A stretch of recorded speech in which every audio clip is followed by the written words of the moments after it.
मथुरा गमन की कथा आप लोग सुने। जो से बोलो राधा कृष्ण भगवान की जय।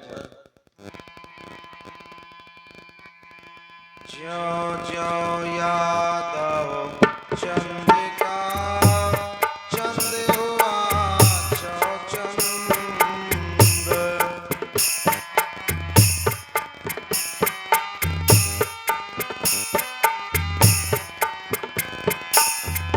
त्यों त्यों फलमति मंद का हुआ सितारा मंद।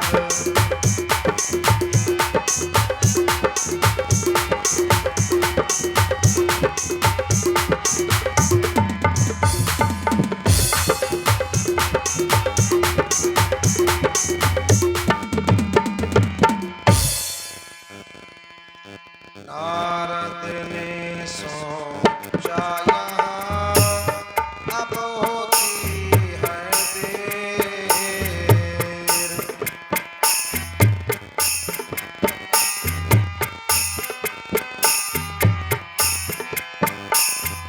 जल्दी मिटना चाहिए निश्चर का अंधेर।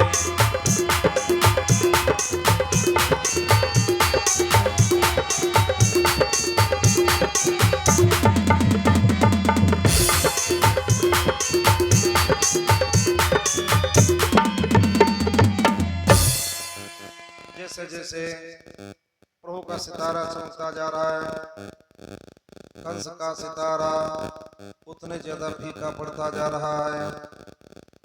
नारद बाबा ने मन में विचार किया, अब देर नहीं करनी चाहिए, जितनी जल्दी हो सके निश्चर का अंत करना चाहिए।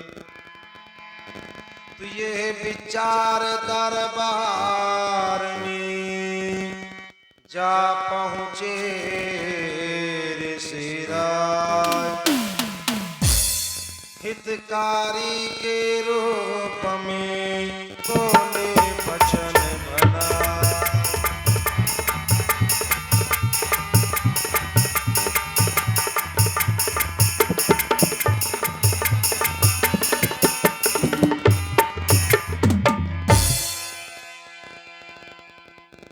नारद बाबा कंस के दरबार में पहुंच गए और जाते जाते नारद बाबा बोल पड़े, क्या कहते हैं?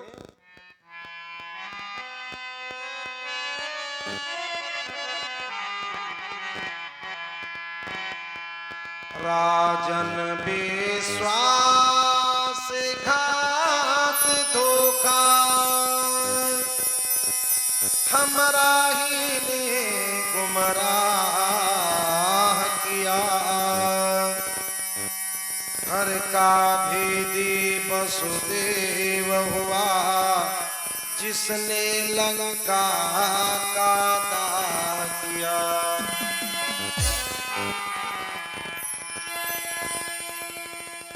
आज नारद बाबा जाते जाते बोल पड़े, कहते राजन तुम्हारे साथ में बहुत बड़ा छल हुआ है, बहुत बड़ा धोखा हुआ है।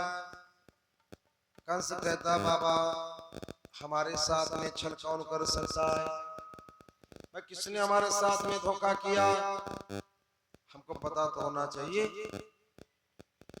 आज नारद बाबा कंस को समझा रहे हैं, क्या समझा रहे हैं?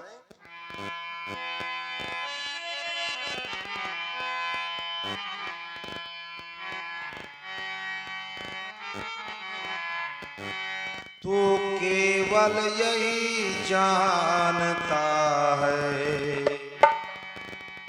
ये सारा काम कृष्ण का है, वो कृष्ण एक बलधारी है।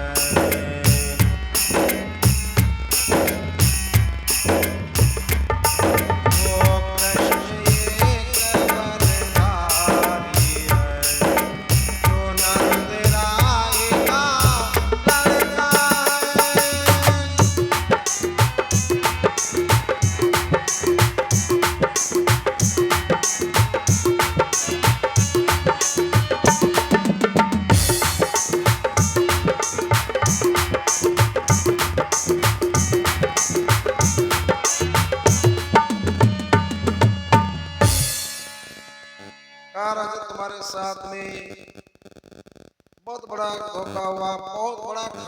रचा गया है तुम्हारे खिलाफ। राजन ये है षड्यंत्र घोर, जो तेरे सिर पर बीता है, दरअसल आज बहनोई के।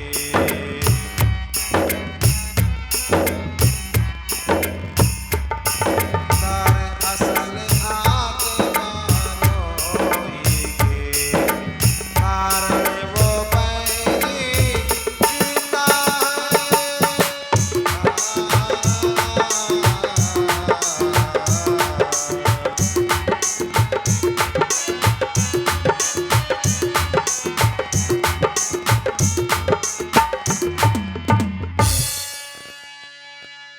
राजन तुम्हारे साथ में बहुत बड़ा छल हुआ, बहुत बड़ा धोखा हुआ। कंस ने कहा बाबा हमारे साथ में कौन छल कर सकता है।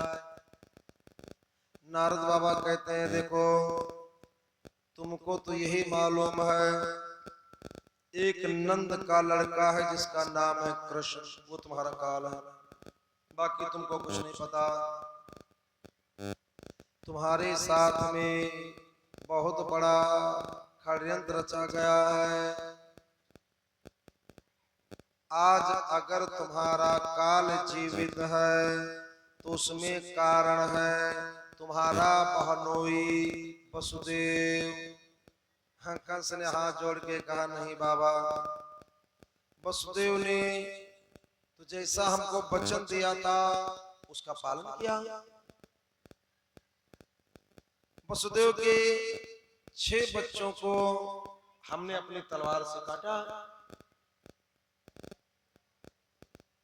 नारद बाबा कहते ये तो हम भी मानते हो जानते हैं कि 6 बच्चों को तुमने तलवार से काटा, लेकिन ये छल बल जो कुछ हुआ और छठे गर्भ के बाद, हाँ जिसके पीछे हर तरह टूट गई मर्याद। का तुम्हारे साथ में जो छल हुआ है ये छठे गर्भ के बाद की बात है। कंस ने कहा बाबा कुछ हम समझ नहीं पा रहे। बाबा कहते हैं बताओ देवकी का 7वां बालक क्या हुआ, क्या हुआ 7वां बालक। कंस कहता बाबा 7वां गर्भ खंडित हो गया था। नारद बाबा कहते नहीं 7वां गर्भ खंडित नहीं हुआ था, मैं तुमको बताता हूँ देवकी का 7वां बालक क्या हुआ। नारद बाबा लगे बताने।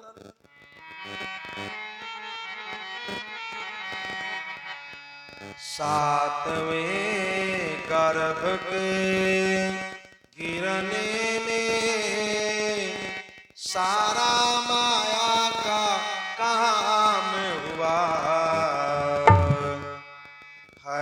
गर्भ पाते का नाम मगर,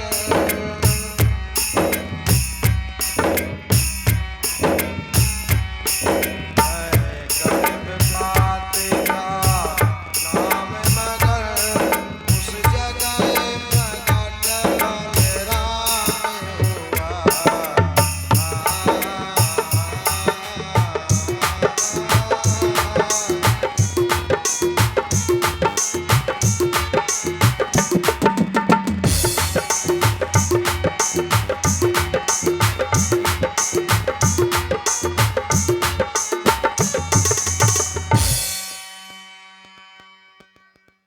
सातवां गर्भ खंडित नहीं हुआ था, माया के द्वारा सारा काम हुआ था। भगवान की माया ने उस गर्भ को देवकी के उदर से निकाल के रोहिणी के उदर में पहुंचाया, जिससे बलराम भैया का जन्म हुआ। ये जो रोहिणी के बालक है बलराम जी, ये देवकी के 7वें बालक हैं। कंस कहता बाबा आप सच कहते। बाबा कहते बच्चा झूठ बोलने से हमें क्या लाभ मिलेगा, जो तुम जानते नहीं हो वो हम तुमको जनाने आए हैं, बताने आए हैं, समझाने आए हैं। फिर कहा बताइए देवकी का 8वां बालक क्या हुआ? कंस ने कहा बाबा 8वां बालक नहीं, 8वीं बालिका थी। नारद बाबा कहते राजन इस जगह पर तुमने सबसे बड़ा धोखा खाया है। मैं तुमको बता रहा हूँ देवकी का 8वां बालक क्या हुआ। जिस रोज कृष्ण का जन्म हुआ उस रोज जाल फैलाया गया,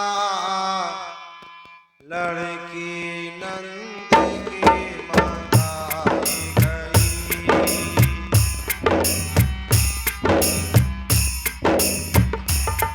लड़की नंद की मंगाई गई, कृष्ण को वहाँ पहुँचाया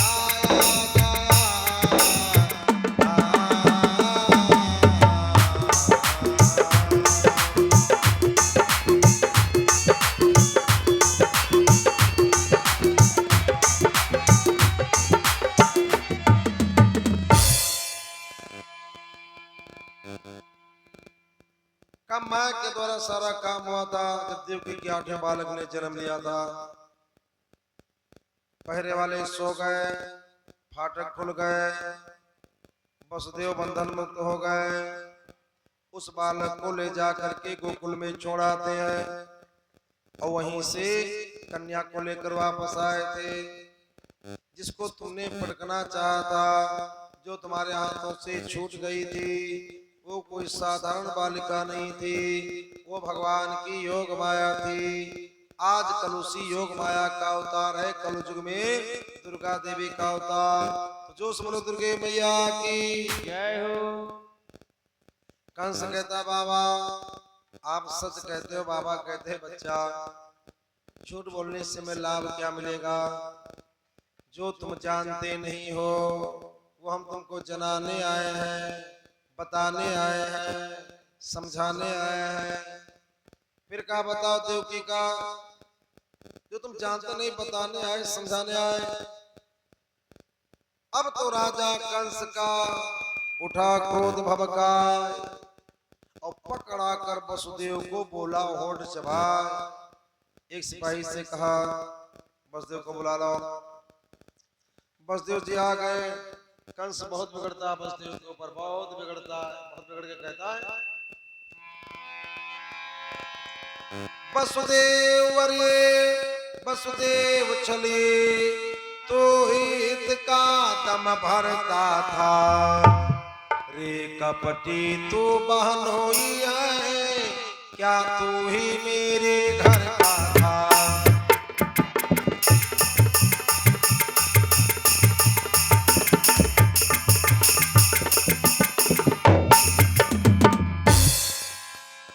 थोड़ा सा लालच दिखला कर हर लिया माल सारा पापी। हा हा सौगंधे खा खा के मुझको मिलकर मारा पापी।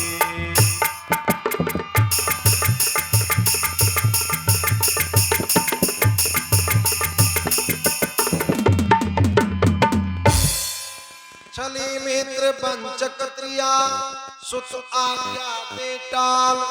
सेवक मुँह चोरी करे कर दे तुरंत हलाल।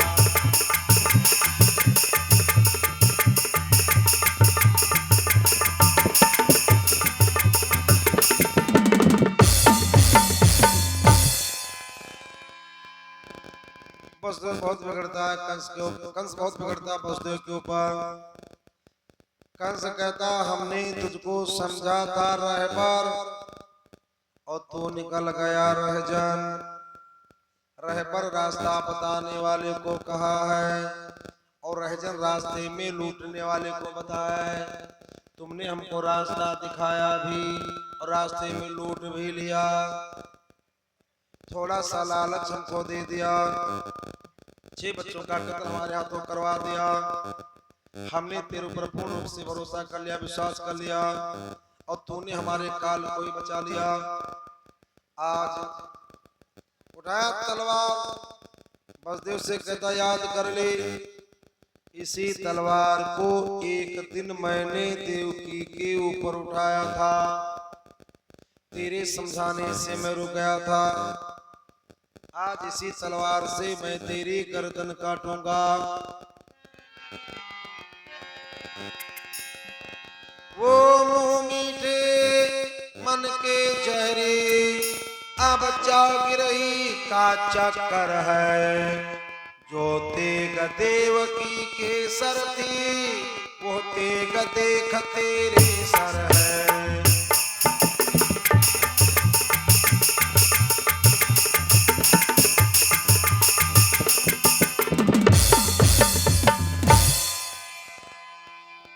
का याद कर ले, बड़ी पुरानी बात है। एक दिन मैंने इसी तलवार को देवकी के ऊपर उठाया था, आज इसी तलवार से मैं तेरी गर्दन काटूंगा। तो इस प्रकार ललकार कर उठा कृपाण उठाए, और नारद ने रोका उसे इस प्रकार समझा। तलवार उठाया बसदेव को मारने के लिए। नारद बाबा ने मन में विचार किया, अगर हमारे समझाने से ये वसुदेव को मार देगा तो हत्या हमको लग जाएगी, हत्या के भागी हम बन जाएंगे। भाई हमने सब इसको समझाया तो हत्या तो हमको लग जाएगी। तो जहां तलवार उठाया वसुदेव को मारने के लिए, नारद बाबा ने कहा ठहरो राजन, अरे ठहरो, पहले हमारी बात सुन लो। नारद बाबा क्या कहते हैं?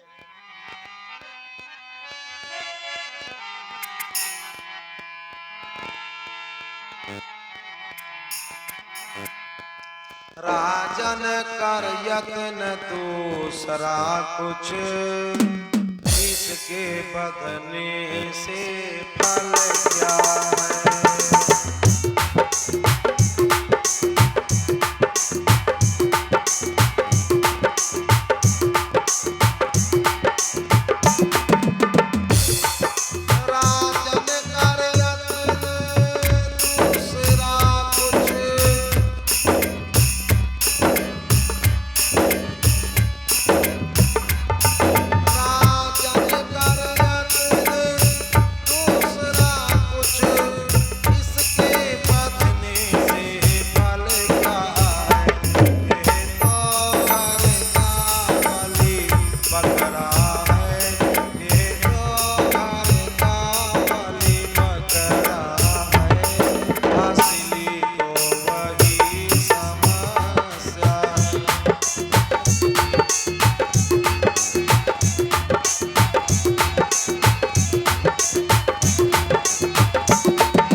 नारद बाबा ने कहा ठहरो राजन, वसुदेव को मार देना कोई समस्या का हल नहीं है।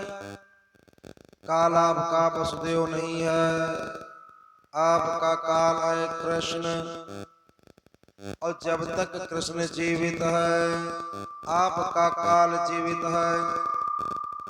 एक कृष्ण को छोड़ करके तुम सारे संसार का कत्ल करा दो, लेकिन जब तक कृष्ण जीवित है काल तुम्हारा जीवित है। इसलिए अगर मारने का उपाय करना है तो कृष्ण के मारने का उपाय करो, जो तुम्हारा काल है। और एक बात समझ लो, जब तक वसुदेव जी जीवित रहेंगे तुम फायदे में रहोगी। कृष्ण का फायदा क्या? तो नारद बाबा बता रहे हैं कंस को, अब तक यह एक सुविधा है, कृष्ण का यहाँ पर रिश्ता है। जिसके बंधन में बंधा हुआ वो मथुरा तक आ सकता है। भाई वसुदेव जी कृष्ण के पिता हैं, तो कृष्ण का रिश्ता है मथुरा में, यहाँ पिताजी यहाँ है। अगर वसुदेव को मार दोगे तो कन्हैया का सारा रिश्ता यहाँ से खत्म हो जाएगा, तो कन्हैया तुम्हारी मथुरा में फिर कभी नहीं आएगा। और अगर वसुदेव जी जीवित रहेंगे तो कृष्ण का रिश्ता यहाँ पर बना रहेगा। ये उनके पिताजी हैं। उस रिश्ते की डोर में बंधा हुआ कृष्ण तुम्हारी मथुरा तक आ भी सकता है। पता नहीं कैसे तुम्हारे पहलवान गए, सब मार दिए गए। कन्हैया कोई बहुत बड़ा वीर पहलवान नहीं है। हमारी बात मानो राजन, तो तुम कन्हैया को बुलाई के मारो, बुलाई और बुलाओगे तो देखना कोई छोटा मोटा पहलवान ही तुम्हारा कन्हैया को समाप्त कर देगा।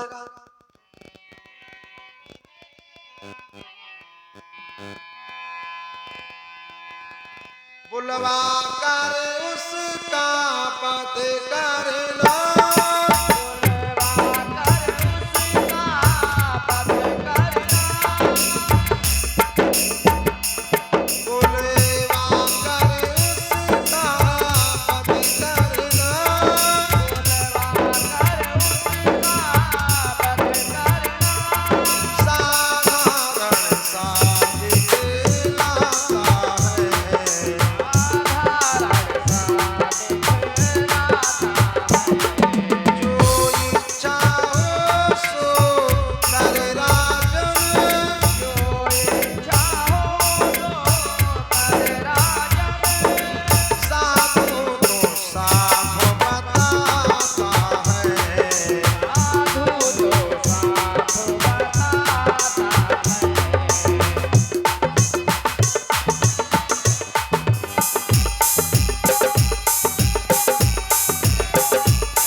राजन हमारी बात मानो, तो कन्हैया को बुला के मारो, छोड़ दो वसुदेव को। अब कंस दुविधा में फंसा है, दुविधा में कि वसुदेव ने हमारे साथ में छल किया है, इसको सजा मिलनी चाहिए। अब बाबा कहते छोड़ दो, अगर बाबा की बात नहीं मानेंगे तो बाबा नाराज हो जाएंगे, बाबा को भी नाराज करना ठीक नहीं। दुविधा में फंसा है कंस, मैं क्या करूं, उसको छोड़ते भी नहीं बनता, मारते भी नहीं बनता, मैं क्या करूं। तब तक कंस के मन में एक विचार आया, कहा बाबा जी आपके कहने से अभी हम इसको जेल में नहीं, अभी इसको हम नहीं मारेंगे, अभी बंद करेंगे जेल में, फिर कन्हैया बलराम वालों को सबको बुलाएंगे, सबको मार देंगे, उसके बाद में इसको भी फांसी पर लटका देंगे। तब नारद बाबा ने राहत की सांस ली, हाँ हाँ हाँ हाँ हाँ ऐसा कर सकते, ऐसा कर सकते हो। तो नारद बाबा तो चले गए काम करके, आज वसुदेव देवकी को फिर से हथकड़ी बेड़ी लगा करके कंस में जेल में बंद करवा दिया। फिर सभा में गया और सभा में जाकर के आज बोल पड़ा, क्या कहता है?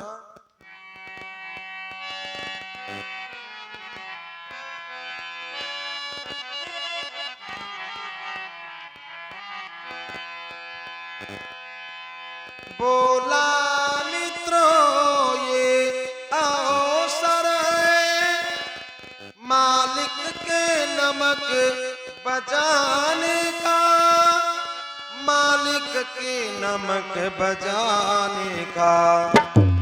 विपदा में हाथ बटाने का, भोले को राह दिखाने का।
कंस कहता है बलौने से, भैया आज तक तुम लोगों ने हमारा नमक खाया है, अब नमक अदा करने का समय आया है। अपना धर्म, अपना धैर्य, अपनी स्त्री, अपना पुत्र, अपना सेवक अगर आपत्ति ना आए तो कोई ये नहीं जान पाता कौन हमारा अपना है और कौन पराया है। संकट के समय में अपने और गैरों की पहचान हो जाती है। पीछे भी कथा में हम समझा चुके हैं कि सारी दुनिया मतलब की है, सबको अपने मतलब से काम है। अपना कौन है? आपत्ति के समय में जो आपके साथ में खड़ा है वो आपका अपना है। संकट का समय आता है तो अपने जो करीबी होते हैं, खास होते हैं, वो भी साथ नहीं निभाते। दूसरों पर क्या भरोसा किया जाए, दूसरे किस गिनती में है। राधेश्याम बरेली वालों ने लिखा है, बताए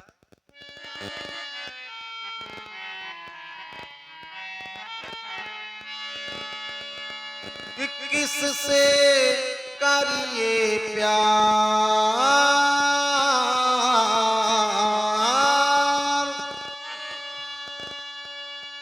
किससे करिए प्यार यार, खुद गर्ज जमाना है भाई रे, खुद गर्ज जमाना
अब स्त्री क्या कहती है? स्त्री कहे प्राण तुम मेरे, स्त्री कहे जीवन के आधार, धन संतान नहीं रहने पर, धन संतान नहीं होने पर करने लगी व्यभिचार, हुआ अपना बेगाना है, हुआ अपना बेगाना है, किससे करिए प्यार।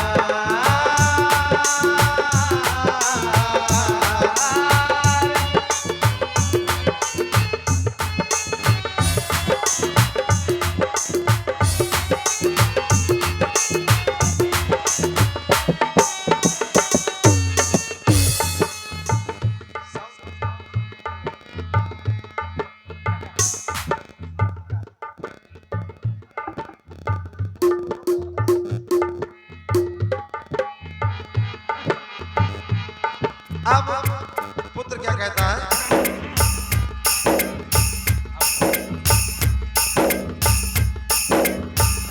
पुत्र कहे तुम पिता हो मेरे, पुत्र कहे तुम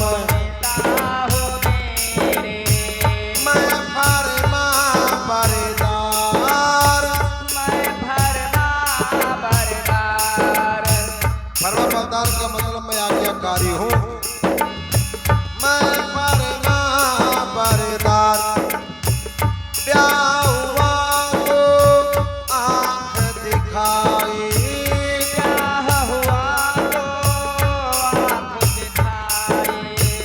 अलग किया व्यवहार, न फिर आना और जाना है, न फिर आना और जाना है, किससे करिए प्यार।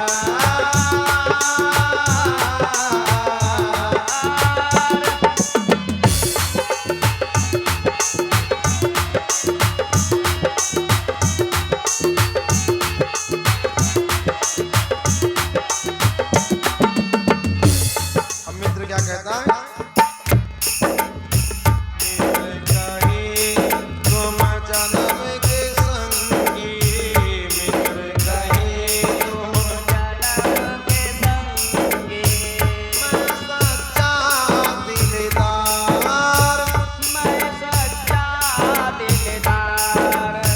संकट पड़े बात नहीं पूछत,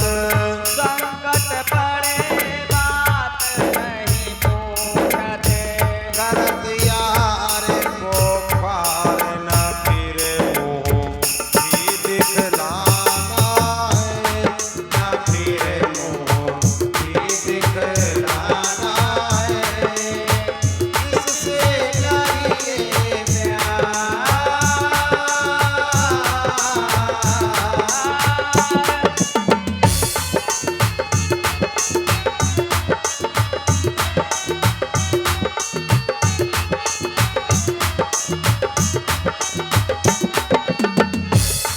अब देखो अपने जो करीबी हैं, खास इतने मतलबी हैं, तो दूसरों पर क्या भरोसा किया जाए, दूसरे किस गिनती में बताए। जब घर वालों की यह गति है, जब घर वालों सब मतलबदार,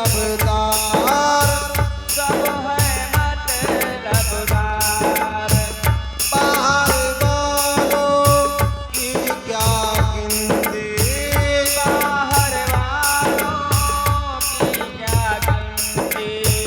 उनका कौन शुमार,